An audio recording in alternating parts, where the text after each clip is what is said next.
This is Kanika designs. இன்றைக்கி நம்ம customer ஒரு 5 ப்ளவுஸ் நமக்கு ஆர்டர் கொடுத்தாங்க. அது எப்படி இருக்குன்னு டிஸ்பேச் பண்ண போக எப்படி இருக்குன்னு பார்க்கலாம். இது வந்து ரெட் கலர் ப்ளவுஸ், சாதா சிங்கிள் ப்ளவுஸ் தான் இது. அதே போல் ஒரு ஆரஞ்சு கலர் ப்ளவுஸ், ஃபினிஷிங் எப்படி இருக்குது பாருங்கள். நெக்ஸ்ட்டு ஒரு ப்ளூ கலர் ப்ளவுஸ். இதெல்லாம் வந்து கொஞ்சம் வயசானவங்க, அதனால் ஃபுல்லாகவே வந்து சாதா ப்ளவுஸ். நெக்ஸ்ட்டு இருக்கிறது லைனிங் ப்ளவுஸ். அவங்க வயசானவங்க டிசைன் எதுவும் நான் வைக்கல, அவங்க வேணாம் சொல்லிட்டாங்க. பட் ஆனால் ஃபினிஷிங் பாருங்கள்.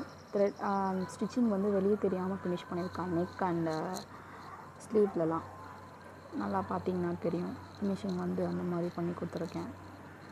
நெக்ஸ்ட்டு ஒரு வேறு ப்ளவுஸ் பாருங்கள். நல்லா உங்களுக்கு நீட்டாக தெரியும். நீட்டாக இருக்கும் ப்ளவுஸ். வேர் பண்ணும்போது ஸ்டிச்சிங்கே தெரியாது. நெக்ஸ்ட்டு வர்றது க்ரே கலர் ப்ளவுஸ். இந்த ப்ளவுஸ் பாருங்கள், பக்காவாக இருக்கும். அந்த ஸ்டிச்சிங் வந்து எதுவுமே தெரியாது, நல்லா நீட்டாக இருக்கும் பார்க்க. அவங்க கொஞ்சம் ஏஜ் ஆனவங்க இருக்காங்க, டிசைன் எதுவும் வேணாம்னாங்க. ஸோ அதனால் நான் எந்த டிசைனும் சாரீ கொடுக்கல, அதனால் எந்த டிசைனும் நான் வைக்கல. ஃபினிஷிங் மட்டும் பொட்டிக் ஃபினிஷிங் பண்ணியிருக்கேன். எப்படி இருக்குன்னு பாருங்கள். உங்களுக்கும் இதே போல் ப்ளவுஸ் ஒர்க் பண்ணணும் அப்படின்னா ஸ்க்ரீனில் தெரிய நம்பருக்கு காண்டாக்ட் பண்ணுங்கள். ஆன்லைன் கிளாஸஸ் எடுத்துருக்கோம், ப்ளவுஸ் ஸ்டிச்சிங் கிளாஸஸ். டீட்டெயில்ஸ் தெரியணும்னா காண்டாக்ட் பண்ணுங்கள். ஸ்க்ரீனில் தெரிய நம்பர். ஆரி கிளாஸஸும் எடுத்துகிட்ருக்கோம். அதே போல் ஆரி ஒர்க்கும் பண்ணிகிட்ருக்கோம். உங்களுக்கு இதே போல் ஒர்க் பண்ணணும் அப்படின்னா ஸ்க்ரீனில் தெரிய நம்பருக்கு காண்டாக்ட் பண்ணுங்கள். தேங்க்யூ.